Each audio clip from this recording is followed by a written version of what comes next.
देखो इसमें बात करेंगे, कह रहा है 41 नंबर प्रश्न में निम्नांकित परिपथ में बिंदुओं ए व बी के बीच तुल्यधारिता ज्ञात कीजिए।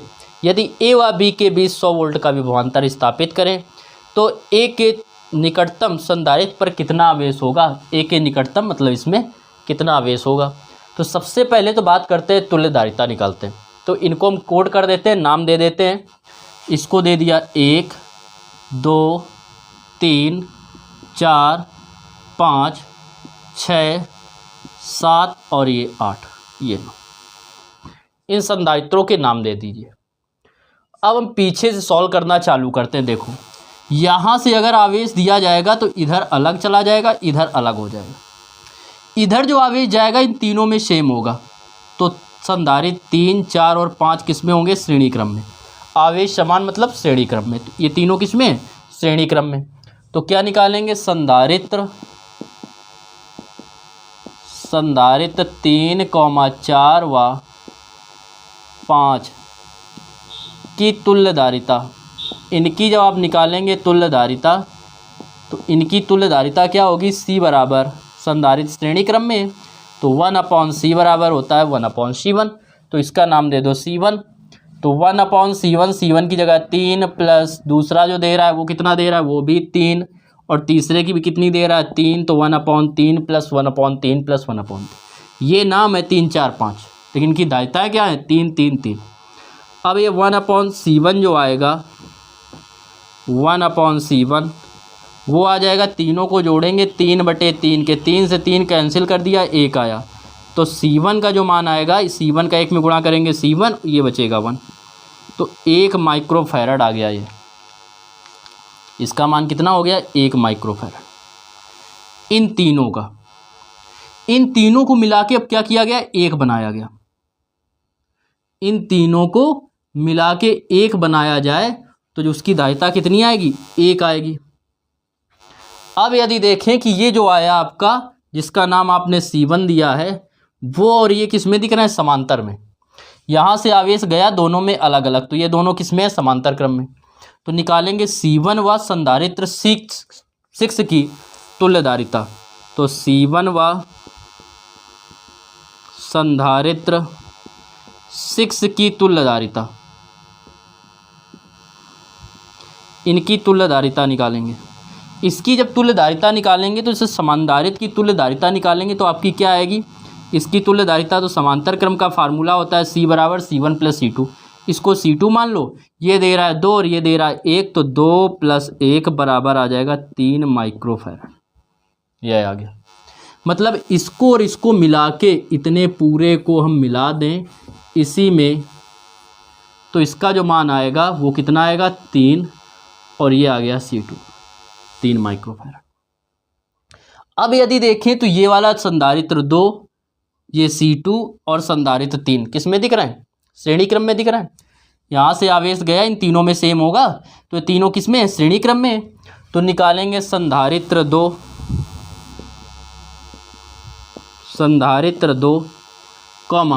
C2 व संधारित्र 3 की तुल्यधारिता। इनकी जब आप तुल्यधारिता निकालेंगे तो ये फिर श्रेणी क्रम में है। तो श्रेणी क्रम में 1/C3 ले लीजिए, क्योंकि C2 तक ले चुके हो। 1/ इसका मान 3, इसका मान 3, इसका मान 3, तो 1/3 1/3 1/3। सॉल्व करेंगे तो कितना आएगा, 1/C3 इक्वल 3/3 के, यह आ जाएगा। जब इनको सॉल्व करेंगे 3 से 3 कट जाएगा, कितना आएगा 1। C3 का 1 में गुणा करेंगे C3, ये बचेगा 1, तो 1 माइक्रोफैरड। अर्थात यदि हम इन तीनों को मिला दें, क्लियर, इन तीनों को क्या किया गया, मिला दिया गया, और इन तीनों को मिला के जो बनाया गया तो उसकी धारिता कितनी आएगी, 1 आएगी। इसकी आ जाएगी 1 माइक्रोफैरड, और जिसका नाम दिया हमने C3। अब देखें कि यहाँ से आवेश गया था इधर अलग इधर अलग, तो ये और ये किस में हो जाएंगे, फिर समांतर क्रम में। तो संधारित्र 8 व C3 की तुल्यधारिता, संधारित्र 8 व C3 की तुल्यधारिता,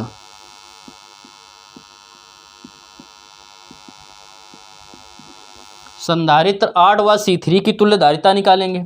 इनकी तुल्यधारिता निकालेंगे, दोनों समांतर में है, समांतर का C4 ले लीजिए, तो इनको जोड़ देंगे 2 + 1, तो 2 + 1 करेंगे कितना आएगा 3 माइक्रोफैरड, 3 माइक्रोफैरड आ जाएगा। क्लियर।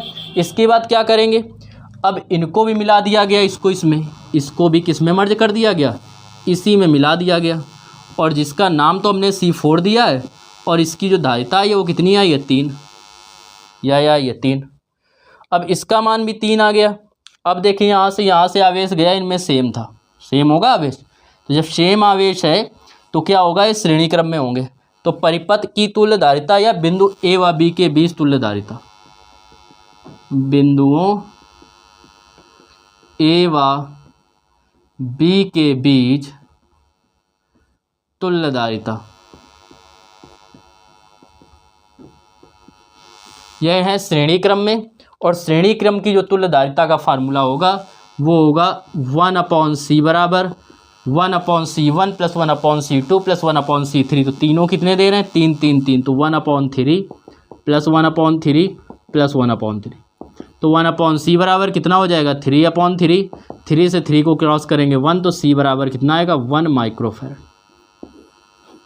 ये आ गई परिपथ ए व बी के बीच तुल्यधारिता। इसके बाद कह रहा है ए व बी के बीच 100 वोल्ट का विभवांतर स्थापित किया जाए। कितना विभवांतर स्थापित की जाए 100 वोल्ट का। ये ए बी आया, विभवांतर दे रहा है आपको वी ए बी बराबर 100 वोल्ट।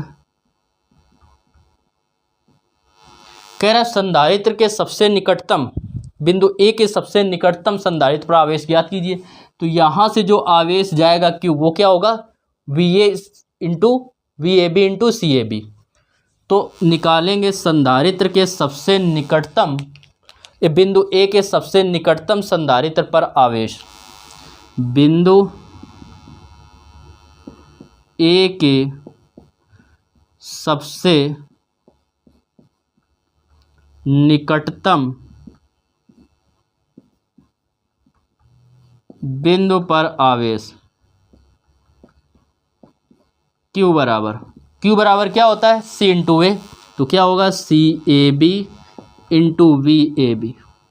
सी ए बी की बात करेंगे तो जो सी ए बी आएगा वो आएगा 1, और वी ए बी आपको दे रहा है 100, तो आ जाएगा 100, और ये था माइक्रोफैरड, तो इसका आंसर आएगा माइक्रो कूलम म्यू सी, और यह हो गया इसका आंसर। 41 नंबर प्रश्न का इस प्रकार यह आंसर हो गया, नोट कीजिए। तो बच्चों देखेंगे 42 नंबर प्रश्न न्यूमेरिकल। 42 नंबर में आपको ये चित्र दे रहा है और आपसे कह रहा है कि ए और बी के बीच तुल्यधारिता ज्ञात कीजिए। तो देखो ए और बी के बीच तुल्यधारिता कैसे निकालेंगे इसमें बात करते हैं। तो देखो इसको समझने के लिए हम क्या कर रहे हैं, कुछ इस प्रकार का फिगर बना रहे हैं। ये कुछ इस प्रकार से फिगर है, 4 पॉइंट इनको हम अलग अलग, पहले तो आप स्क्रीनशॉट, इनके पास किताब नहीं हो स्क्रीनशॉट ले लें प्रश्न का। और देखो ध्यान दीजिए इधर, इनको हम कैसे कन्वर्ट करेंगे। ये पॉइंट ए है, इसका मतलब ये भी ए है। ये आपको दे रहा है बी, इसको हमने मान लिया सी और इसको मान लिया डी। तो चारों पॉइंट ले लीजिए, ए सामने ले लिया बी, फिर इधर ले लिया सी और इधर ले लिया हमने डी। क्लियर। अब देखो ए और बी के बीच बात करें, ए और डी के बीच, तो ए और डी के बीच ये दे रहा है 2 माइक्रोफैरड। तो बच्चों ए व डी के बीच हम लोग क्या करेंगे, कितने फैरड का लगा देंगे, ए व डी के बीच हम लोग लगाएंगे 2 माइक्रोफैरड। ये हो जाएगा ए व बी डी के बीच। इसके बाद बात करेंगे ए व सी के बीच। तो ए व सी के बीच आप देख रहे हैं ये 2 माइक्रोफैरड है, तो ए व सी के बीच भी जोड़ दिया है 2 माइक्रोफैरड। ए व सी के बीच आ गया। ए व सी के बीच बात करें फिर सी व बी के बीच, सी व बी के बीच आपको कितना दे रहा है 6 माइक्रोफैरड। तो सी व बी के बीच आपने लगाया एक और जिसका मान है 6 माइक्रोफैरड, ये दे रहा है। इसकी बात देखो बी और डी के बीच, बी और डी के बीच बात करें तो ये भी 6 माइक्रोफैरड दे रहा है C2। तो बी और डी के बीच जब बात करेंगे तो ये भी आपको कितना दे रहा है 6 माइक्रोफैरड के दे रहा है। क्लियर बच्चों। तो देखेंगे ए व सी के बीच ये जोड़ दिया 2 माइक्रोफैरड, ठीक है। फिर इसके बाद ए व सी के बीच जोड़ा ये, ए व डी के बीच जोड़ दिया ये 2 माइक्रोफैरड का। सी बी व सी के बीच बच्चों आपको दे रहा था बी व सी के बीच 6 माइक्रोफैरड, तो 6 माइक्रोफैरड जोड़ा, और बी व डी के बीच दे रहा था 6 माइक्रोफैरड, तो 6 माइक्रोफैरड का जोड़ दिया। अब देखेंगे सी व डी के बीच कितना दे रहा है 5 माइक्रोफैरड का, तो सी व डी के बीच इधर भी हम लोग 5 माइक्रोफैरड जोड़ देंगे, ये 5 माइक्रोफैरड। तो इस प्रकार ये आपका परिपथ बन गया। जो ये फिगर था उसको हम इस प्रकार से बना सकते हैं। क्लियर। और जिन बच्चों ने, उनको हमने जब थ्योरी पढ़ाई है तो वैद्युत चालन में पढ़ाया था व्हीट स्टोन सेतु, ये बिल्कुल व्हीट स्टोन सेतु जैसा लग रहा है। और व्हीट स्टोन सेतु में आपको बताया गया है कि व्हीट स्टोन सेतु में बच्चों आपको बताया गया है कि क्या होता है कि यदि P अपॉन क्यू और Q upon R, P upon Q और R अपॉन एस, मतलब इनका अनुपात और इनका अनुपात, या इसका अनुपात और इसका अनुपात आपस में बराबर हो, तो क्या होगा, बीच वाले को हम नगण्य मान लेते हैं, इसमें कोई आवेश या धारा प्रवाहित नहीं होगी। तो इस वाले को निगलेक्ट कर लेंगे, नगण्य मान लेंगे। तो इसको हम कैलकुलेट ना करके केवल इसको कैलकुलेट करते हैं। तो ये दोनों भी श्रेणी क्रम में आ जाते हैं, ये दोनों श्रेणी क्रम में आते हैं। फिर से बात समझ लीजिए कि व्हीट स्टोन सेतु के सिद्धांत के अनुसार हम लिखे दे रहे हैं यहाँ पे, व्हीट स्टोन सेतु के सिद्धांत से, व्हीट स्टोन सेतु के सिद्धांत में आपको बताया गया है कि P अपॉन क्यू, मतलब या P अपॉन क्यू इनको भी लिख सकते हैं। तो P अपॉन क्यू लेंगे, मतलब 2/6 बराबर कितना आएगा, 1/3। ये हमने ले लिया P अपॉन क्यू। और कॉमा लगा के अगर लिखेंगे क्या, Q upon R S, sorry R upon S, R upon S. R बच्चों दे रहा है आपको 2 और S आपको दे रहा है 6, तो ये भी आ गया 1/3। तो लिखेंगे P अपॉन क्यू बराबर R अपॉन एस के है, P upon Q equal R upon S है। अतः ये जो 5 माइक्रोफैरड धारिता का संधारित्र है, इसे हम क्या करेंगे, नगण्य मान लेंगे। मतलब इसमें कोई आवेश प्रवाह नहीं होगा, क्योंकि संधारित्र है, संधारित्र में आवेश होता है, तो इसमें कोई आवेश नहीं होगा। अतः लिखेंगे 5 माइक्रोफैरड धारिता के संधारित्र को नगण्य मान लेंगे, नगण्य मान लेंगे। अर्थात इसका क्या होता है, इसका परिपथ में कोई प्रभाव नहीं होता। तो जब इसका कोई प्रभाव नहीं है तो इस प्रकार को जुड़ेंगे, ये इसको मतलब कोई है ही नहीं, इसका मतलब इसके जोड़ने और ना जोड़ने का कोई फायदा नहीं है।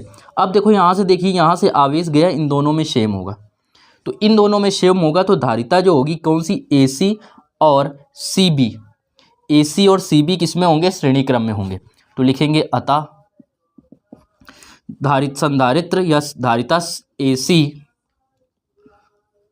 धारिता जो AC व CB ऐसे हम लिखे दे रहे हैं। AC बराबर दे रहा है आपको 2 माइक्रोफैरड, 2 माइक्रोफैरड व CB दे रहा है 6 माइक्रोफैरड। CB जो दे रहा है 6 माइक्रोफैरड, ये बच्चों किस में होंगे, श्रेणी क्रम में है, श्रेणी क्रम में है, श्रेणी क्रम में है। अतः इनकी तुल्य धारिता, इनकी तुल्य धारिता निकालेंगे। श्रेणी क्रम का आपको फार्मूला पता है, धारिता का होता है 1/c बराबर 1/c1 प्लस 1/c2। तो इसको हमने C1 मान लिया, 1 क्या हो जाएगा, ये 2, और ये वाला दे रहा था 6, तो 1/6। 6 बच्चों एलसीएम लेंगे, 2 से डिवाइड करेंगे 6 में, 2 तिहाई 6, और प्लस 6 से डिवाइड करेंगे 1 बार जाएगा, तो 4/6, 2 से काटेंगे 2 दूनी 4, 2 तिहाई 6। तो ये 1 जो C1 आया वो आ गया आपका 2/3। इसका भी उत्क्रम करेंगे तो C1 जो आएगा वो आ जाएगा 3/2 माइक्रोफैरड। ये आ गया 3/2 इन दोनों का। इसी प्रकार ये दोनों क्या होंगे, AD और DB भी किस में होंगे, श्रेणी क्रम में होंगे। AD और DB भी क्या होंगे, श्रेणी क्रम में होंगे। तो निकालेंगे AD व DB की तुल्य धारिता। CAD व CDB किस में है बच्चों, श्रेणी क्रम में है, श्रेणी क्रम में है। अतः इनकी तुल्य धारिता, इनकी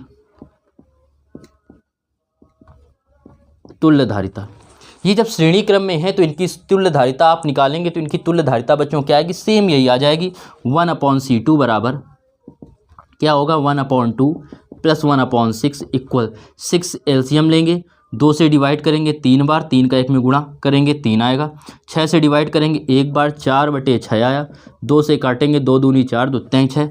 आप C2 का मान जब निकालेंगे तो C2 इक्वल बच्चों क्या आ जाएगा, जब C2 का मान निकालेंगे तो आप पाएंगे कि इसका उल्टा किया तो C2 आया, इसका उल्टा हो जाएगा 3/2 इतने माइक्रोफैरड। ये हो गया।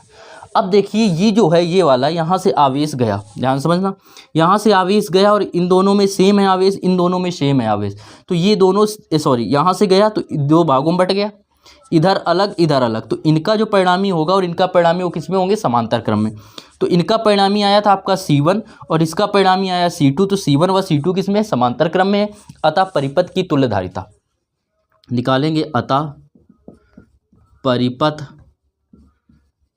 की तुल्य धारिता। जब परिपथ की तुल्य धारिता निकालेंगे तो तुल्य धारिता का फार्मूला क्या होता है, समांतर क्रम का C बराबर C1 + C2 और C1 बराबर आया है बच्चों 3/2 आपका, और C2 बराबर भी आपने क्या निकाला है 3/2 निकाला है, तो ये भी हो जाएगा 3/2। हर समान है, अंश जुड़ जाएगा, 3 और 3 हो जाएगा 6/2, 2 से बच्चों काटेंगे आएगा 3 माइक्रोफैरड। तो इसकी तुल्य धारिता जो आ गई वो कितनी आ गई, 3 माइक्रोफैरड आ गई। तो नोट कर लीजिए इस प्रकार। देखिए 42 नंबर प्रश्न का बी नंबर चित्र, बी नंबर चित्र ये आपको दे रहा है, इसमें भी देखो वैसे ही बनाएंगे। ये तो आपको ए दे रहा है, ये आपको बी दे रहा है, तो दो पॉइंट आपको क्लियर हो गए, लेकिन 2 इसमें ज्वाइंट और दे रहा है, तो जो दो ज्वाइंट और दे रहा है इनके नाम दे देंगे, इसका वही सी और इसका डी, या पी और क्यू दे दें, क्योंकि सी इसमें काफ़ी दिए गए हैं तो आपको समझने में दिक्कत होगी, तो हमने पी और क्यू दे दिया। क्लियर बच्चों। अब देखो इनको हम वैसे ही लिख देंगे, क्या जैसे अभी किया था, ए और बी इधर लिख दिया, ए लिख दिया, बी लिख दिया। क्लियर। और पी इधर आप बना लेंगे और क्यू इधर बना देंगे, ये बना दिया। अब देखो ध्यान दीजिए, इधर ए और पी के बीच एक दे रहा है सी, तो ए और पी के बीच एक सी जोड़ दिया हमने, ए और पी के बीच। इसके बाद देखो पी और बी, ये यहाँ से चला तो यहाँ पे बी के बाद एक जोड़ है, तो इसको हमने और नाम दे दिया पी क्यू आर, तो यहाँ पे क्या होगा, आर होगा और बी इधर होगा। तो आप देखेंगे क्या कि आर और क्यू के बीच एक दे रहा है सी, तो आर और क्यू के बीच एक हो गया सी, ये हो गया आर और क्यू के बीच में। बात समझ में आ रही है। ए और पी के बीच में एक दे रहा है जिसकी धारिता है सी, आर और क्यू के बीच में एक दे रहा है जिसकी धारिता है सी, आर और पी के बीच में एक दे रहा है जिसकी धारिता है सी, इसकी भी धारिता है सी। और आपको देखो आर हो गया, ये हो गया, और देखो इधर दे रहा है आपको कि ए और क्यू, ए और क्यू, ए और क्यू के बीच में एक सी है, तो ए और क्यू के बीच में एक सी, ऐसे हो गया। और फिर इधर बीच में दे रहा है पी और क्यू, पी और क्यू के बीच में एक सी है, तो पी और क्यू के बीच में एक सी जोड़ दिया। क्लियर। अब देखो इसको ऐसे बढ़ाएंगे, यहाँ पे तो था आर आपने माना था और ये बी दे रहा है, तो ये हो गया बी। कुछ इस प्रकार का आपका फिगर बनेगा। अब देखिए अगर इनका अनुपात निकालें तो ये आएगा C/C आएगा 1, और ये भी C/C बच्चों क्या आएगा 1 आएगा। ये C/C1 है, ये C/C1 है, तो जब ये C/C1 आपको दे रहा है मतलब इनके अनुपात और इसका अनुपात क्या है, समान है, तो कौन सा लगेगा, व्हीटस्टोन सेतु वैद्युत चालन में किरचॉफ के नियम वाले चैप्टर में आपने पढ़ा है, थ्योरी हम डाल चुके हैं पहले से आपको।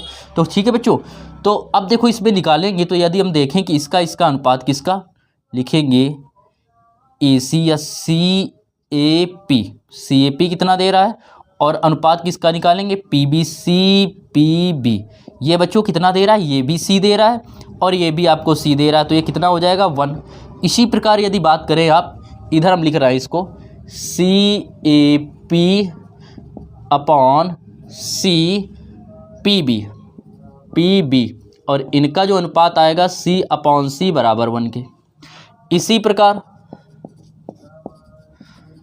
इसी प्रकार यदि बात करें किसकी, CAQ की, CAQ/CQR मतलब QR की धारिता, तो ये बच्चों दे रहा है C और ये भी दे रहा है C, इक्वल क्या हो जाएगा, 1 के हो जाएगा, तो ये भी 1 हो गया। तो जब इनका अनुपात इक्वल है तो व्हीटस्टोन सेतु के अनुसार क्या लिखेंगे, चूंकि CAP अनुपात CPB इक्वल CAQ अनुपात CQR बर इक्वल कितना आ रहा है, 1। अतः व्हीटस्टोन सेतु के सिद्धांत से व्हीटस्टोन सेतु के सिद्धांत से व्हीटस्टोन सेतु के सिद्धांत से बात करें तो क्या आएगा, सिद्धांत से जो आपका क्या होगा, इस वाले को PCPQ को क्या करेंगे, नगण्य मान लेंगे या इसको गणना में नहीं लेंगे। सिद्धांत से CPQ को नगण्य मान लेने पर, नगण्य मान लेने पर इसको आपने क्या किया, नगण्य मान लिया। जब इसको नगण्य मान लिया मतलब अब ये माना गया कि ये लगभग क्या है, इसमें है ही नहीं, इस परिपथ में है ही नहीं। तो जब इसको नगण्य मान लिया तो यहाँ से अगर आवेश डालेंगे हम A से तो ये सेम होगा, हो जाएगा। यहाँ से तो 2 भागों में बटेगा, यहाँ से तो 2 भागों में बटेगा, लेकिन इधर जाके सेम और इस वाले में सेम। तो ये दोनों किस में, श्रेणी क्रम में, और ये दोनों किस में, श्रेणी क्रम में। फिर इनकी निकाल लेंगे तुल्यधारिता। तो आप पाएंगे क्या कि जो आपको दे रहा है, इसको नहीं नोट करना है, यहाँ से ही नोट करना है। तो यहाँ से आप पाएंगे क्या कि संधारित्र जो है, संधारित्र कौन सा, CAP व CPR किस में है, श्रेणी क्रम में है, श्रेणी क्रम में है। अतः इनकी तुल्यधारिता, इनकी तुल्यधारिता बच्चों निकालेंगे तो श्रेणी क्रम का फार्मूला आपको पता है, 1/C बराबर होता है 1/C1 प्लस 1/C2। तो 1/C1 बराबर होगा कितना, 1/CAP, और CAP कितना दे रहा है, C, और प्लस 1/C2, C2 मतलब CPR, और PR भी बच्चों कितना दे रहा है, C, तो ये भी हो गया C, तो ये आ गया 2/C। तो इसका व्युत्क्रम करेंगे C1 इक्वल, तो ये आ जाएगा C/2 आ जाएगा, ये आ गया C1 आ गया। इसके बाद बात करें C1 के बाद किसकी, एक इस वाले में देखें तो ये क्या है, AQ जो संधारित्र है, और QR है, ये भी किस में है, श्रेणी क्रम में। तो CAQ व CQR श्रेणी क्रम में है, श्रेणी क्रम में है। अतः इनकी तुल्यधारिता, इनकी तुल्यधारिता, इनकी तुल्यधारिता बच्चों निकालेंगे तो वही फार्मूला होगा क्या, 1/C बराबर 1/C1 प्लस 1/C2। तो 1/C2 निकालेंगे तो 1/C2 बराबर 1/C1, इसकी मतलब AQ की, और AQ की धारिता कितनी दे रहा है, C दे रहा है, तो 1/C प्लस 1/ इसका निकालेंगे, इसकी भी क्या आएगी, C आएगी, तो ये आ जाएगा 2/C के। तो ये आ गया, इसका व्युत्क्रम करेंगे बच्चों C2, तो इसका व्युत्क्रम हो जाएगा C/2, इतने फैरेड, ये आ गया C2 का मान। अब देखें क्या कि ये आपको किस में दे रहे हैं, ये दोनों यहाँ से आवेश गया, ये श्रेणी आपस में, लेकिन ये आपस में क्या है, समांतर में है, क्योंकि इस पर आवेश अलग, इस पर आवेश अलग। तो ये वाला और ये वाला समांतर क्रम में, और इसका मान आया था, ये आया था, और ये किस में था, इतना था। तो C1 व C2 की तुल्यधारिता निकालेंगे, किसकी बच्चों निकालेंगे, C1 व C2 की तुल्यधारिता। तो C1 व C2 की तुल्यधारिता, इनकी जब तुल्यधारिता का फार्मूला लगाएंगे, C बराबर या C' बराबर C1 प्लस C2, या इसको C3 ले लो, तो आएगा C1 कितना दे रहा था, C/2 प्लस C2 ये भी दे रहा है C/2, हो जाएगा। अब इसको क्या करेंगे, तो ये आ जाएगा कुछ इस प्रकार 2C/2, 2 से काटेंगे कितना बचेगा, C, तो C3 का मान जो आया वो आ गया आपका C, ये आ गया। अब देखो इनको पूरे को मिला के 1 कर दिया गया, इसको पूरे को मिला के 1 कर दिया गया। आप क्या करें, इसका स्क्रीनशॉट ले लें, क्योंकि इसको हम रब करके और अच्छे से समझाना चाहते हैं, ठीक है। ये हम यहाँ पे फिगर बनाए दे रहे हैं, इसको पूरे को मिला के इस प्रकार 1 कर दिया गया, और जिसका मान आया C, और उसके साथ ये किस में दे रहा था, एक और ये दे रहा था 2C। इस प्रकार ये हो गया B पॉइंट, ये है A पॉइंट। क्लियर, ये आपको दे रहा है A और B। अब देखेंगे क्या कि ये दोनों आपस में किस में दिख रहे हैं, श्रेणी क्रम में दिख रहे हैं, तो इनकी तुल्यधारिता निकालेंगे, अर्थात बिंदुओं A व B के बीच तुल्यधारिता, बिंदुओं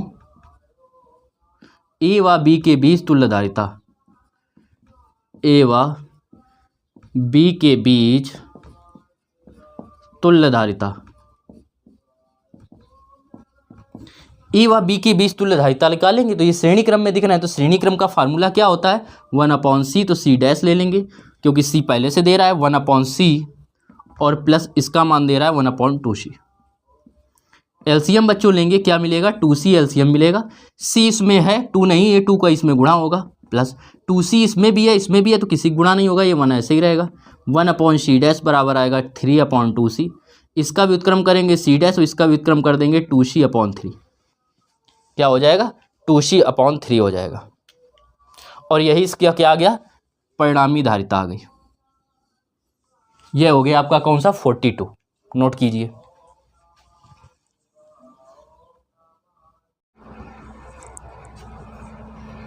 देखिए 43 नंबर कुछ आपको कंफ्यूज करने के लिए इस प्रकार से फिगर दे रहा है बच्चों, लेकिन आपको कंफ्यूज नहीं होना है, क्योंकि आपको पता है कि यदि क्या है, इसको हम ऐसे भी बना सकते थे, छोटा सा बना रहे हैं फिगर आप लोगों को समझाने के लिए। इसको हम कुछ इस प्रकार भी शेप दे सकते थे, इस प्रकार का भी हम लोग शेप दे सकते हैं इसको। क्लियर। अब इसमें ये बीच में ऐसे हो गया है, और ये जो बीच का है, ये बीच में ये वाला दे रहा है 2 माइक्रोफैरड, ये वाला दे रहा है 2 माइक्रोफैरड, ये भी दे रहा है 2 माइक्रोफैरड, ये भी दे रहा है आपको 2 माइक्रोफैरड, और ये दे रहा है 2 माइक्रोफैरड।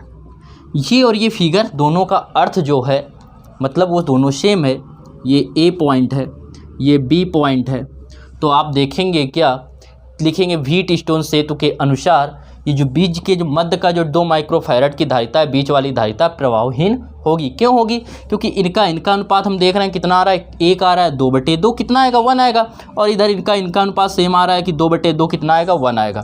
तो हम लोग क्या करेंगे बच्चों कि हम लोग लिखेंगे कि व्हीटस्टोन सेतु के सिद्धांत के अनुसार, व्हीटस्टोन सेतु की, ये काफ़ी इंपॉर्टेंट है व्हीटस्टोन सेतु, तो इसलिए इसको आप कंप्लीट कर लें वैद्युत चालन चैप्टर से, जो हमने चैप्टर नंबर 5 डाला है। उसमें 2 चैप्टर कुमार मित्तल की बुक के मर्ज कर दिए, क्योंकि एनसीईआरटी का वो एक चैप्टर है वैद्युत धारा, तो उसको हमने बताया। तो अगर आप देखेंगे किरचॉफ के नियम तथा वैद्युत परिपथ, तो किरचॉफ का नियम जो मिल जाएगा वो काफ़ी, किरचॉफ के नियम के बाद व्हीटस्टोन सेतु पढ़ा और काफ़ी इंपॉर्टेंट है। और किरचॉफ के नियम तो आप सभी को पता है इंपॉर्टेंट ही है।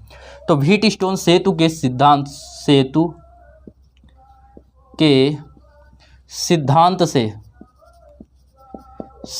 से आप पाएंगे क्या, सिद्धांत से जो ये मध्य का प्रतिरोध है, मध्य में लगी धारिता, प्रतिरोध नहीं, लगी धारिता प्रभावहीन है, तो इसकी तो हम गणना करेंगे नहीं। अब देखो इनके नाम दे दो, या आप ऐसे दे दो, यहाँ पे लिख दो P और यहाँ पे लिख दो Q। तो क्या होगा, AP और PQ ये जो संधारित्र हैं वो किस में होंगे, श्रेणी क्रम में, क्योंकि इसका कोई प्रभाव है ही नहीं। तो यहाँ से आवेश गया ऐसे चला जाएगा, और यहाँ से आवेश जाएगा ऐसे जाएगा, तो यहाँ से तो 2 भागों में बटा है, लेकिन इन दोनों में सेम है। तो चूंकि इन दोनों में सेम है, तो ये दोनों किस में होंगे, श्रेणी क्रम में होंगे। तो निकालेंगे कौन से, CAP धारिता, CAP व CPQ की तुल्य धारिता, इसकी हम लोग निकालेंगे तुल्य धारिता जब, तो इसकी जो तुल्य धारिता आएगी वो बच्चों आपको पता है क्या होता है, 1/c बराबर, तो इसको नाम दे दीजिए 1/c1। श्रेणी क्रम का 1/2 प्लस 1/2, तो ये कितना हो जाएगा, 2/2। 2 से काटेंगे 1 आएगा, तो इसका उल्टा करेंगे तो 1c1 हो जाएगा, और 1 का उल्टा भी 1 होता है, तो इतने माइक्रोफैरड आ गई, ये आ गया आपका C1। इसी प्रकार ये दोनों किस में होंगे, श्रेणी क्रम में होंगे, क्योंकि यहाँ से आवेश गया इधर अलग, इन दोनों में सेम, बीच का कोई मतलब ही नहीं है। तो इन दोनों में जब सेम है तो ये दोनों किस में, श्रेणी क्रम में। कौन से, AQ और QB। तो निकालेंगे धारिता सी ए क्यू व सी क्यू बी की तुल्य धारिता, इनकी तुल्य धारिता निकालेंगे। इनकी जब बच्चों तुल्य धारिता निकालेंगे तो वही श्रेणी क्रम का फार्मूला 1/C2 इक्वल 1 क्या होगा C1 प्लस 1/C2, या C1 की जगह 1 की जगह ये है, 2 की जगह ये है, तो 1/2 प्लस 1/2। हर समान है, डायरेक्ट अंश से जुड़ जाएंगे, 2/2। 2 से 2 को काटेंगे कितना आएगा, 1 आ जाएगा। तो इसका भी उल्टा करेंगे C2 का, तो क्या आ जाएगा, 1 का उल्टा 1 ही होता है, 1 माइक्रोफैरड। अब यदि आप देखेंगे क्या कि जो इसका परिणाम ही आया कुछ इस प्रकार, तो ये दोनों आएंगे कुछ इस प्रकार। आप फिगर बना सकते हैं इसका ऐसे,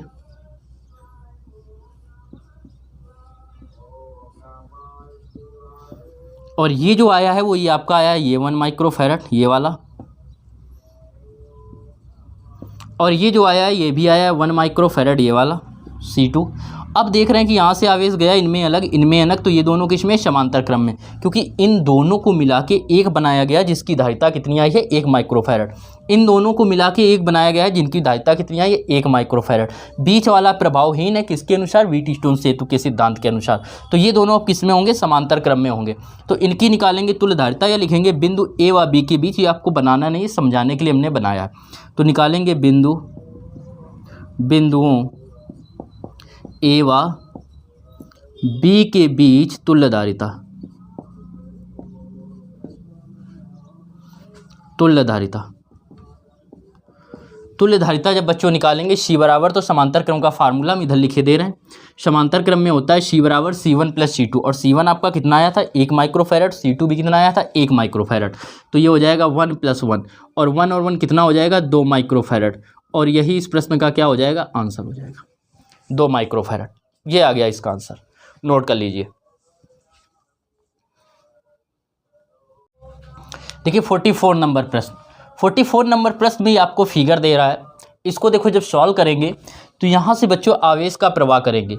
जब यहाँ से आवेश का प्रवाह करेंगे, यहाँ जाएगा इधर अलग, यहाँ से जाके अलग, यहाँ से जाके अलग, मतलब इन तीनों में क्या है, आवेश अलग अलग है।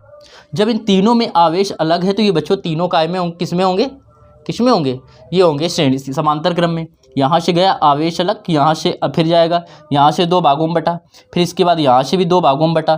तो क्या हो जाएगा कि इनमें और इन तीनों में क्या होगा, अलग अलग होगा। तो ये तीनों किस में दिख रहे हैं, किसमें, समांतर क्रम में। आवेश किस में अलग, समांतर क्रम में। विभवांतर किस में अलग, श्रेणी क्रम में। समांतर में क्या समान, विभवांतर। श्रेणी में क्या समान, आवेश। तो ये याद रखना, आवेश अलग अलग हैं तो किसमें, समांतर क्रम में है। कौन कौन से, 6 माइक्रोफैरड, 3 माइक्रोफैरड और 2 माइक्रोफैरड। तो निकालेंगे 6 माइक्रोफैरड, 3 माइक्रोफैरड व 2 माइक्रोफैरड की तुल्य धारिता जब इनकी निकालेंगे तो इनकी जो तुल्य धारिता बच्चों आएगी वो आपको पता है क्या आती है, समांतर क्रम की। इसको C1 ले लिया तो होता है C1 + C2 + C3, मतलब तीनों को जोड़ देंगे 6 + 3 + 2, तो आ जाएगा 6 3 9 2 11 माइक्रोफैरड। ये आ गया इतना 11 माइक्रोफैरड के। क्लियर।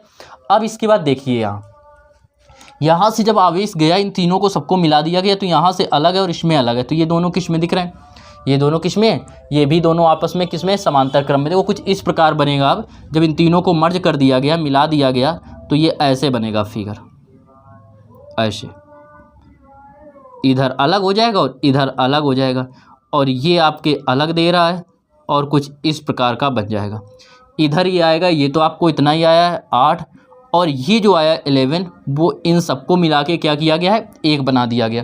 तो अब ये दोनों किस में हो जाएंगे, 5 और 4 ये भी हो जाएंगे आपके किस में, समांतर क्रम में। तो ये समांतर क्रम में है, तो निकालेंगे 5 माइक्रोफैरड व 4 माइक्रोफैरड की तुल्य धारिता। इनकी तुल्य धारिता निकालेंगे। इनकी जब बच्चों तुल्य धारिता आप निकालेंगे तो समांतर क्रम का फार्मूला जैसा कि आपको पता है क्या होता है, C बराबर या C1 + C2, तो C2 इसको मान लो, और इन दोनों को जोड़ देंगे तो 5 + 4 जो आएगा वो आ जाएगा 9 माइक्रोफैरड। कितना हो जाएगा, 9 माइक्रोफैरड। अब इनको भी मिला के 1 कर दिया गया, इन दोनों को, और इसका नाम है 9 माइक्रोफैरड आ गया। इसका कितना आया था, 11 माइक्रोफैरड, और इसके बाद ये जो दे रहा था वो कितना था, 8 माइक्रोफैरड। ये था B पॉइंट। अब देखिए तो यहाँ से जो आवेश जाएगा वो क्या होगा, इसमें तीनों में सेम होगा। और आवेश जिसमें सेम तो आपको बता चुके हैं वो क्या होता है, श्रेणी क्रम संयोजन। तो पूरे जो परिपथ की तुल्यधारिता निकालेंगे, परिपथ की तुल्यधारिता वो जो आपका फार्मूला होगा वो श्रेणी क्रम में लगेगा। और श्रेणी क्रम का फार्मूला होता है 1/c बराबर 1/c1, c1 की जगह 1/8 और प्लस 1/11 और प्लस 1 दे रहा है 9। एलसीएम इनका लेंगे तो एलसीएम आएगा 8 × 11 × 9, क्योंकि सभी क्या हैं, सहअभाज्य संख्या है, कुछ कॉमन मिल नहीं रहा। तो 11 और 9 का इसमें गुणा होके इसमें होगा तो 11 9 99 प्लस इसमें 11 है तो 8 9 का गुणा होगा 72 और प्लस इसमें 9 है तो इसका गुणा होगा 88, ये हो जाएगा। अब देखो इसका गुणा करेंगे, आपस में सॉल्व करेंगे तो आएगा 1/c इक्वल, इनको जोड़ेंगे 8 2 10 10 9 19, 19 की बच्चों लिखेंगे 9, हाथ से लगा 1, 8 7 15, 15 9 हो जाएंगे 24, 24 से हो जाएगा 25, 259। इनका गुणा करेंगे 11 8 88 गुणा 9, 88 × 9, 1/c इक्वल, ये आ गया 259। इसका मल्टीप्लाई करेंगे 9 72 की 2, 9 72, 72 में 7 जोड़ेंगे आ जाएगा 79 79।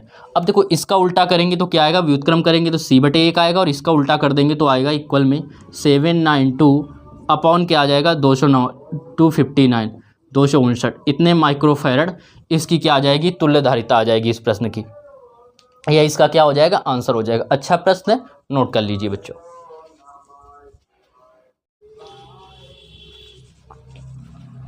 देखिए 45 नंबर में कह रहा है आपसे, समान धारिता के 4 संधारित्र श्रेणी क्रम में 10 वोल्ट की बैटरी से जुड़े हैं। तो 4 संधारित्र हो गए, किससे जुड़े हैं, 10 वोल्ट की बैटरी से जुड़े हुए हैं। कह रहा है इनके बीच का बिंदु बी पृथ्वी से जुड़ा है। बिंदु बी जो है वो किससे जुड़ा है, पृथ्वी से जुड़ा हुआ है। बिंदुओं ए तथा सी के विभव की क्या होंगे, ए और सी के इनके विभव आपको ज्ञात करने हैं। तो आपको पता है समांतर क्रम में क्या समान होता है, विभव समान होता है। तो देखो सबसे पहली बात कि ए और बी के बीच जो ये समांतर क्रम में जुड़े हैं तो इसका विभव और इसका विभव समान होगा। क्लियर। तो यहाँ से आवेश गया तो यहाँ से सेम होगा, यहाँ से 2 भागों में बटेगा, इधर अलग, या ऐसे समझ लो क्योंकि यहाँ पे जाके पृथ्वी से जुड़ जाएंगे। तो आपको दिख रहे हैं कि इसमें तो आवेश समान होगा, तो ये दोनों किस में होंगे, ये दोनों आपको किस में दिख रहे हैं, इधर का आवेश विभव समान और इसका ये समान होगा। तो इसका और इसका क्या होगा, समान होगा। और आपको ए और सी के बीच क्या जुड़ी है, 10 वोल्ट की बैटरी। ए और सी के बीच ये 10 वोल्ट की बैटरी जुड़ी है। तो ए और सी के बीच जो विभव होगा वो कितना होगा, 10 वोल्ट का होगा। तो निकालेंगे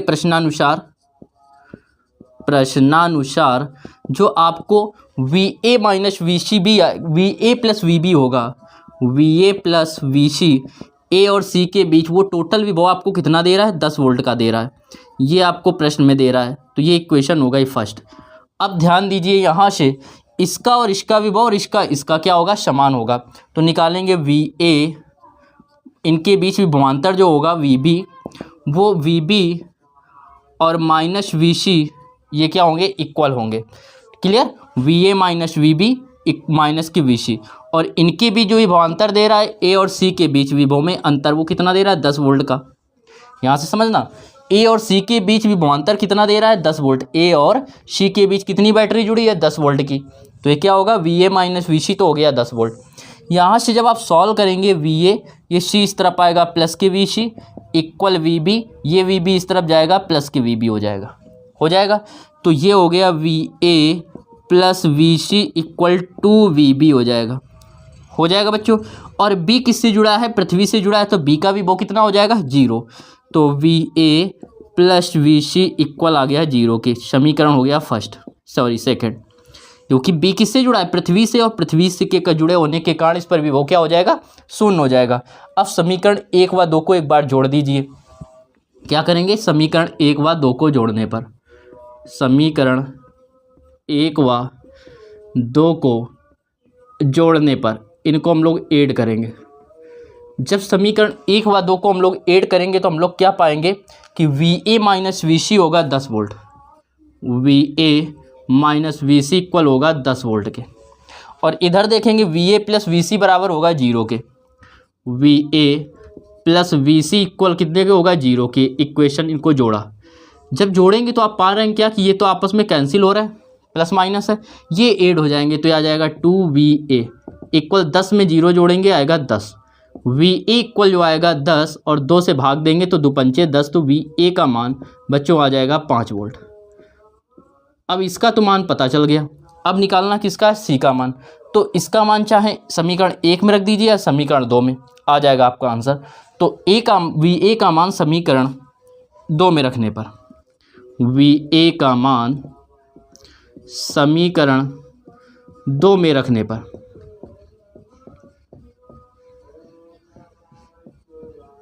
जब समीकरण 2 में रखेंगे इसका मान, तो आप पाएंगे क्या कि VA की जगह हो जाएगा 5 प्लस VC आपको ज्ञात करना है और इक्वल दे रहा है 0 के, इक्वल में क्या है 0 के।